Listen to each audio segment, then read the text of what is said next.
ለሬሳ ጥላ ይሆናል እያለ የሚሸውድንን አብይ አህመድን የኦሮሚያ ክልልን ወጣት እያስጨረሰ ኦሮሞን ሊገሉህ ነው አማራ መጣብህ እያለ እኛ ሰፈራችን ቁጭ ያልነውን ሰዎች የውሸት ትርክት እየተረከ እየጋፈፈ እያመጣ ሻይ ቤት ስትዝናና፣ ሆቴል ቤት ስትዝናና፣ ትምህርት ቤት ስትሄድ አፍኖ ያመጣህ አይደለም። ታፍናችሁ የመጣችሁ አላችሁ አይደል? አላፈንኩም በፍላጎት ነው የመጡልኝ እያለ ነው። ኢትዮጵያን ለመጠበቅ የመጡ የኢትዮጵያ የቁርጥ ቀን ልጆች እየተባላችሁ ነው። አፍኖ ነው ያመጣችሁ አይደል? አፍኖ እስካመጣህ ድረስ ግን የታፈንከውን ድምጽ ዛሬ ትናገርበታለህ አትናገርበትም? ትናገርበታላችሁ አይደል? እናመሰግናለን። እዚህ ጋር ትናገርበታላችሁ አትናገሩበትም? ትናገርበታላችሁ። ትመራላችሁ እንዴ?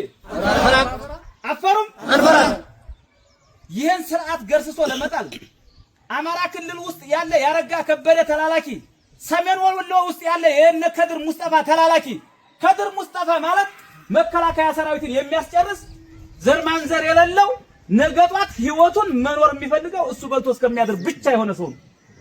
የሰሜን ወሎ ዞን ብልጽግና ጽሕፈት ቤት ኃላፊ መከላከያ ሰራዊት ልታውቁት የሚገባ ለኮሎኔሎች በሚሊዮን ደረጃ እየሰጠ ውስኪ እየጋበዘ ቁርጥ እየጋበዘ እግረኛ መከላከያ ሰራዊትን እያስጨረሰብን ያለ ሰው ነው።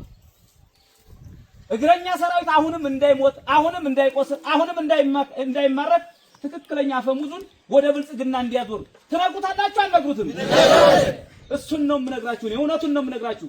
የመከላከያ ሰራዊት አመራሮች፣ ከፍተኛ አመራሮችና የብልጽግና አመራሮች በውስኪ በቁርጥ እየተጫወቱ እናንተን በጥይት እያጫወቷችሁ እኛ አምነንበት ነፃነታችንን ለማወጅ የወጣነ የአማራ የቁርጥ ቀን ልጅ አሳረኛው ፋኖ ሞትን በነፃ የተቀበልነን እነኛ።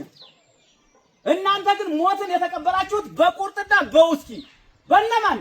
በብልጽግና ከፍተኛ አመራሮችና በመከላከያ ከፍተኛ አመራሮች የተሸጣችሁ የእነ አብይ አህመድ ወንበር አስጠባቂ ሆናችሁ ህይወታችሁን ያጣችሁ የቆሰላችሁ ናችሁ እናንተ። ግልጽ ነው አይደለ? ይሄ ሀቅ ፖለቲካ